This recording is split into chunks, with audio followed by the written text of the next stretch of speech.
Never. All right, ready? Yep. We are doing determination. Welcome to the podcast, Living by Oak Values. My name is Robert, and I host these podcasts with my friend Gary. Join us today as we dive deep and share meaningful stories that help shape our lives. We will explore how we use these values to guide us through our life, our decisions, our relationships, and raising our kids. We are embracing a journey of personal growth and navigating our own paths. We are committed to living by these values and passing them on to our children. We are thrilled to have you here today and can't wait to share our latest episodes. Whether you're a longtime listener or just now discovering us, welcome.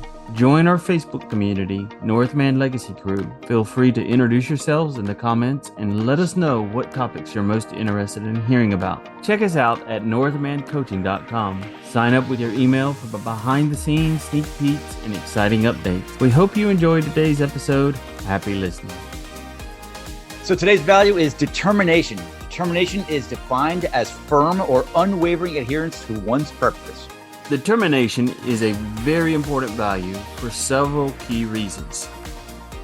To achieve your goals, overcoming obstacles, resilience, focus on clarity, growth mindset, influence on others, sense of purpose, self-confidence, and long-term success.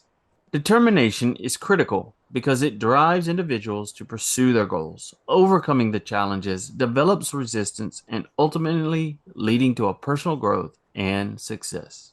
So the first bullet point we have is goal achievement. Determination helps individuals set and achieve their goals. It provides the motion to pursue objectives relentlessly, even when faced with challenges.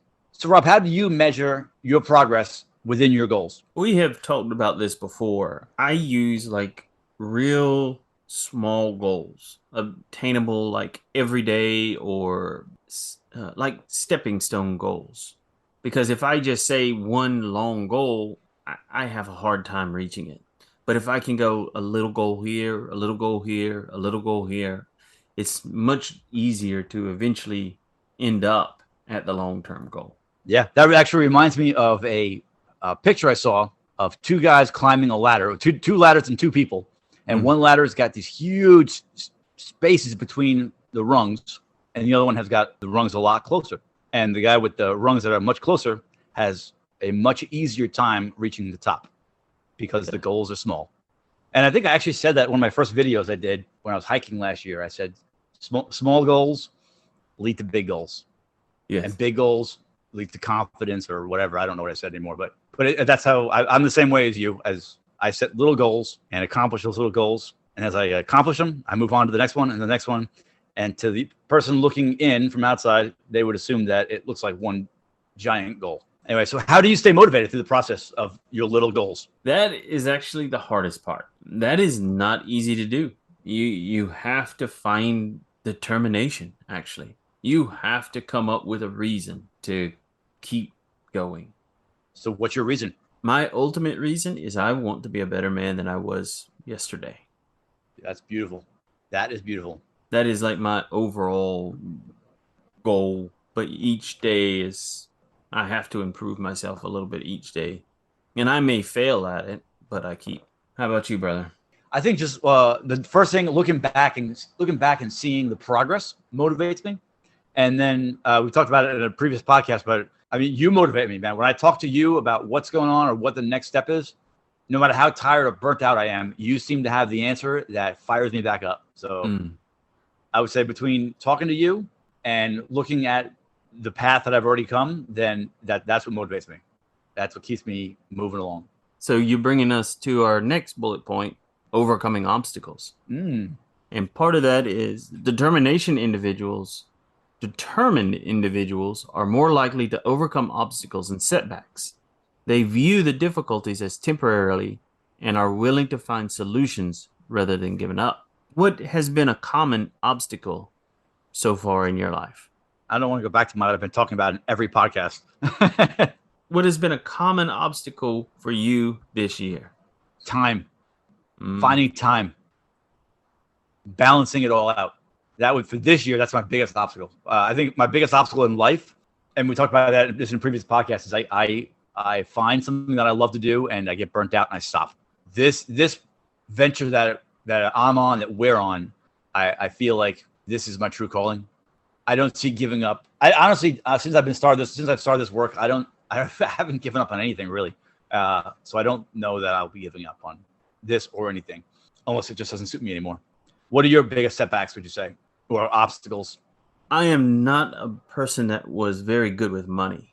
So this year, my biggest obstacle is keep managing my money properly. That is one that is a slow goal of mine.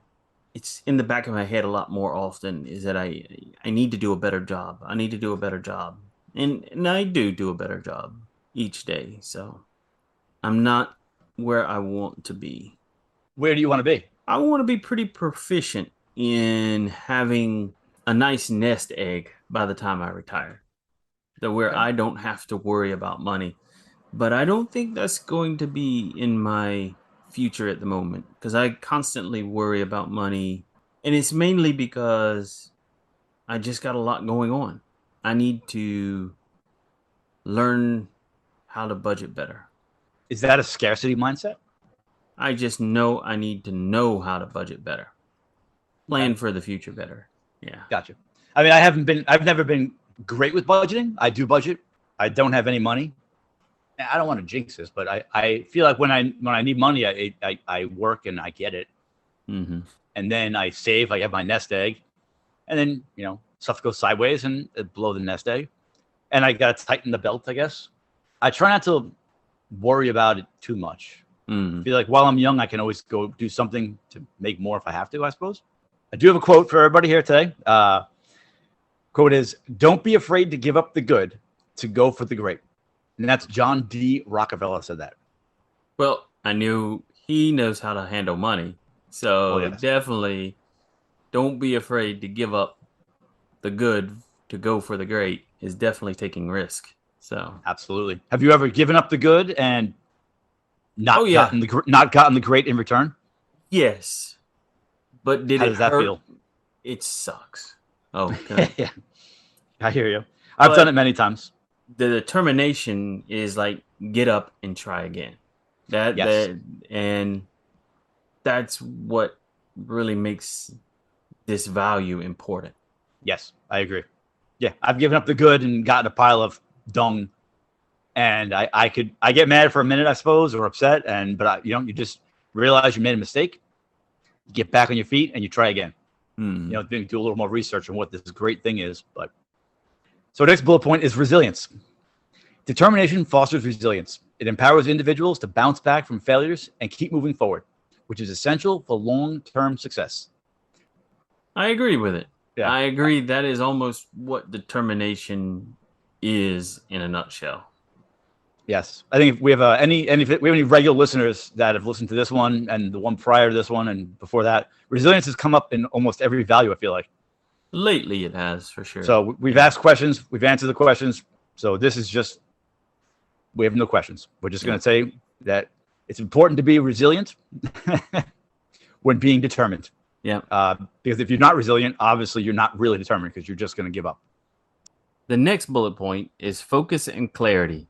A determined mindset helps individuals maintain focus on their priorities. It clarifies what's important, allowing them to allocate time and energy effectively. How do you eliminate distractions from work so you can focus and have clarity?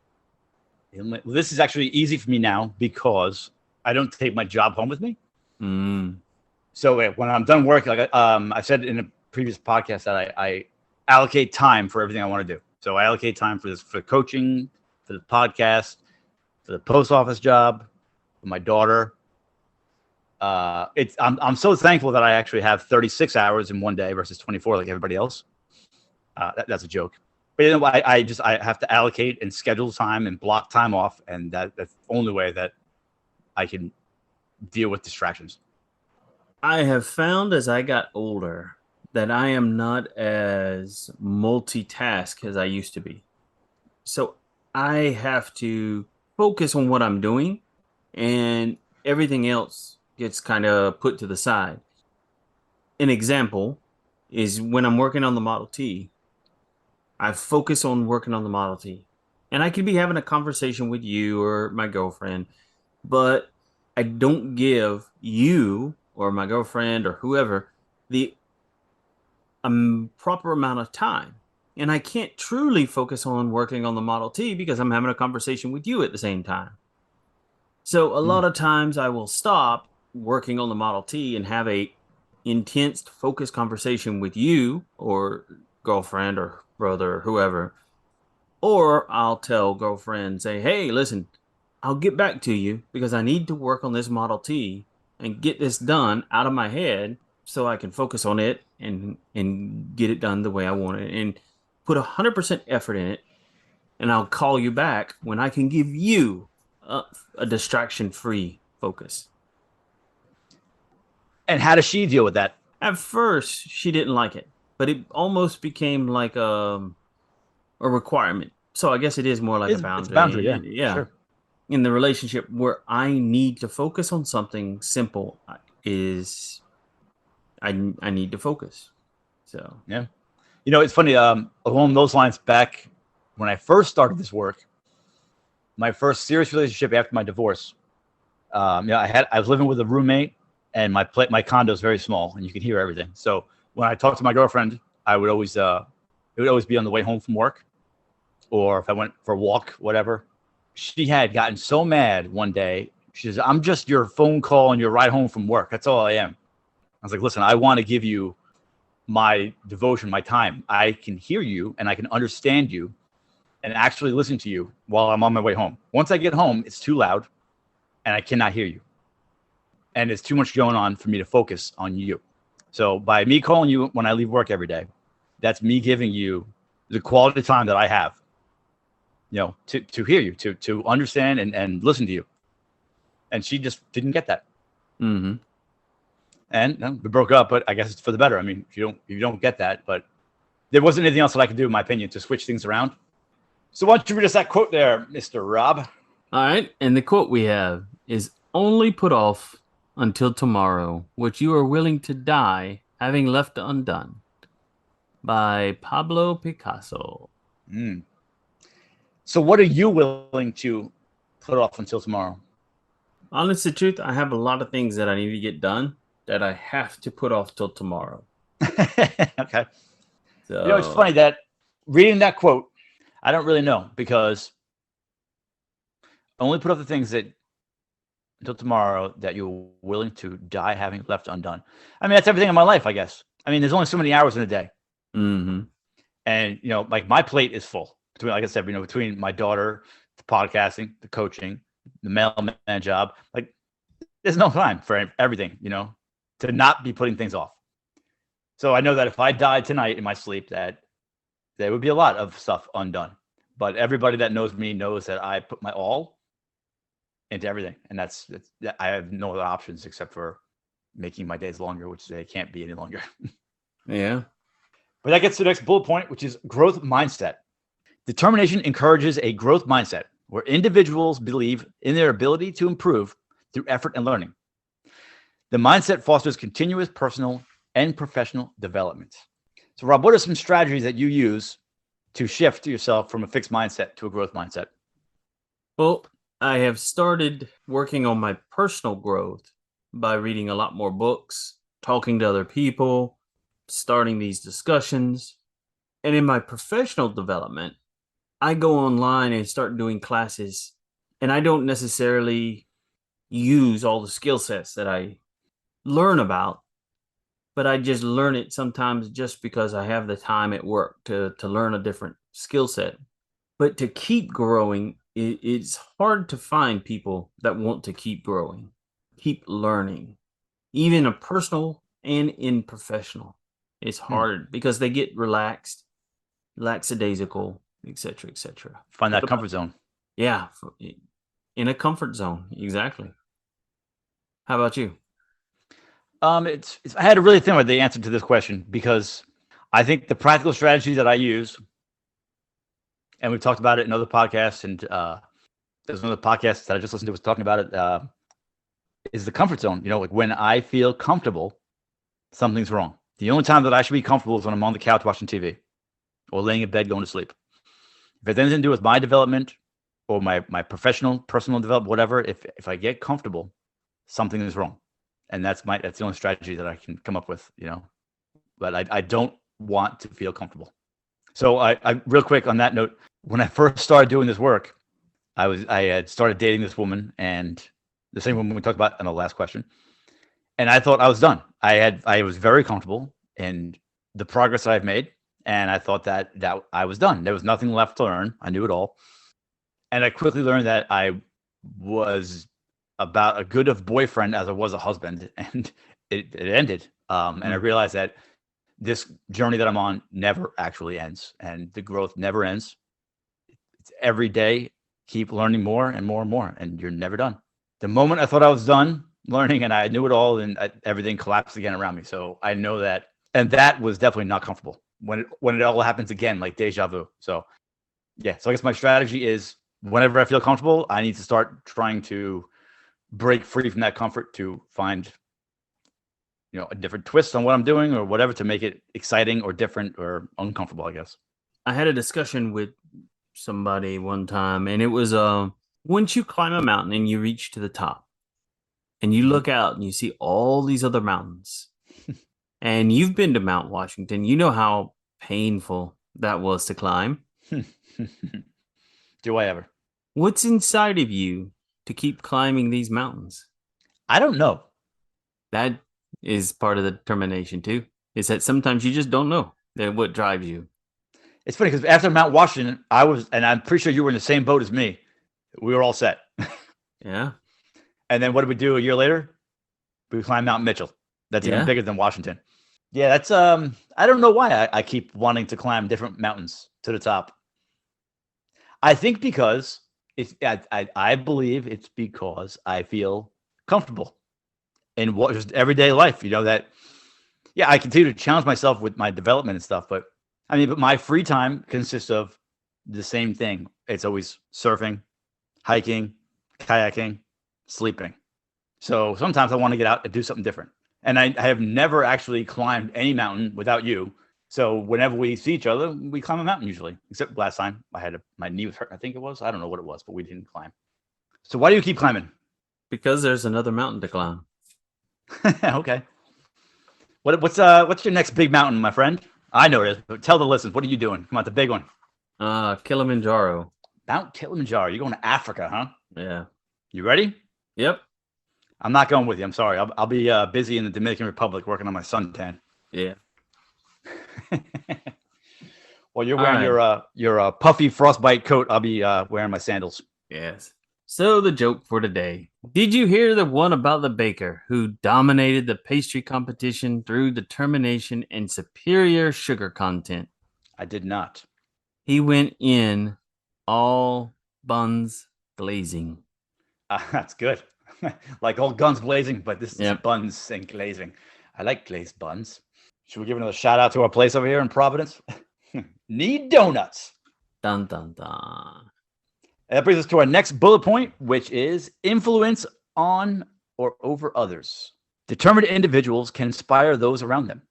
Their persistence and tenacity can motivate others to adopt a similar attitude and strive for their own goals. I totally agree with that. I am determined, and I believe that I inspire you, amongst others, and I know you're determined, and you definitely inspire me. So yeah, I believe that determined individuals definitely inspire those around them. Yes. And this episode is brought to you by Northman Coaching and their Oak Value Cards. Are you looking for a little boost in motivation and self-improvement? If so, then check out our Oak Value Cards and empower yourself with our motivational and insightful core value cards. Enter promo code DETERMINATION for 10% off of your order. And the next bullet point is determination often leads to a strong sense of purpose. Individuals who are determined tend to have a clear vision of what they want to achieve, providing direction in their lives. How does determination keep you in line with where you want to go? Well, I think because I have a goal, and I can picture that goal at the end. I can very clearly see that goal at the end. So that's all I need. So I'm determined every day to move toward that goal. But I think so. I guess if I had to answer that question simply, it would be the vision of my goal is what keeps me determined. You work at this opposite than I do. I know that I have a goal to work to. I don't envision a goal. I take it small steps at a time in that direction. I look at what can I do tomorrow? Is that in the direction of my goal? Yes or no? And if it is, I'll do it. If it's not, I skip it. I don't necessarily look at the long-term goal envisioning that it's complete. I look at the small steps to get to it. But what keeps you determined? What keeps you in line? Because I do the small steps. I do small achievements. That's what keeps me in. It may not be a straight line, crooked as the devil's backbone, but is his backbone crooked? I didn't know that. It's a road. It's called the devil's backbone. It's a very crooked road. Oh, gotcha. So I am like you in the sense that I use small goals to get to the big goal at the end. But what keeps me in line is the visual that I gave myself of that goal. So was there a pivotal moment when you said, "Hey, I needed a clear purpose or goal," and what did you do about it? What I do about it, I don't know the exact moment that it happened, but it was probably shortly after Mexico, when I was down there with the guys. Is it not that tattoo on your arm? For giving me a clear goal? Oh yeah, for giving you a clear goal. We can talk about the tattoo in a minute if you want, but no. I was thinking that was so down in Mexico. Yes, hanging out with Dennis and Charlie and you and all the guys down there, I realized that this is what I want to do with my life. I want to be a life coach. Just seeing Dennis and Charlie living down in Mexico for, was it 6 weeks, 8 weeks? 10, I don't know what it was. 6 weeks. It was forever, it felt like. And they're just coaching guys. Not saying they weren't working. They were working their butts off. But they were making a difference in people's lives while enjoying themselves in Mexico. I was like, this is what I want to do. I want to help people. But I would love to do this, after I retire from the post office. I would love to do this from my hammock on an island. So that's, if you could look in my head, you would see my end goal is a picture of me on a hammock with my laptop, helping somebody the best that I can. That was a pretty place in Mexico. It was beautiful. Sure. Yeah. It was beautiful. But that's the picture that I have in my head for the end game. Awesome. You got the next bullet. And our next bullet point is self-confidence. Achieving goals through determination builds self-confidence. Each success reinforces the belief in one's abilities, encouraging further risk-taking and ambition. I agree. Okay, there we go. I'm not going to ask you the question. Do you agree or disagree? You would agree with that. Yes, I agree also. Every time that I make an impact on someone's life or we make an impact, it reinforces that this is what I want to do. Yeah, so every time that we, help another person out, getting validation that this is what we're supposed to be doing. Yes, and that's what keeps pushing me. When I see that I've done something that's helped other people out, and I truly enjoy it, and that's why. So I agree. We'll leave it at that. I agree. Yep. And then the last bullet point is determination is often a key for long-term success. While talent and opportunity are important, it is often determination that makes a difference in achieving significant accomplishments. You can see that at work. The person who is determined to get it done, the person who is determined to learn the new software, the person X, the person at work, who's determined. And yes, they are often the one that gets promoted or gets X, Y, and Z. So, yeah, there is a lot to say about long-term success with determination. I agree. Yes. You can be great at your job, but if you're not determined, you'll do great things for a short period of time. Actually, it reminds me of that story of the turtle and the hare. Ah, yes. The turtle was determined to win that race. And the hare was so fast and so full of himself that he could take a nap. What happened when he took the nap? The determined turtle made it all the way to the end and beat him. All right. And if you would like to go further or deeper on this topic and learn how to be more determined, reach out to us. We want to know you and hear your powerful story. Chat or connect with us by booking your free session on our website, northmancoaching.com. And folks, that's a wrap on today's episode. And of course, thank you all out there for listening. We're so glad you could join us today. And if you enjoyed today's episode, please don't forget to subscribe to the podcast, Living by Oak Values. And if you feel generous, leave us a review. It really helps us out and keeps these conversations going. For more updates and exclusive content, join our Facebook group, Northman Legacy Crew. Follow us on YouTube, TikTok, or visit our website, northmancoaching.com. We'll be back next week with another exciting episode that you don't want to miss. Until then, keep discussing your values and embracing the journey. Take care and stay authentic.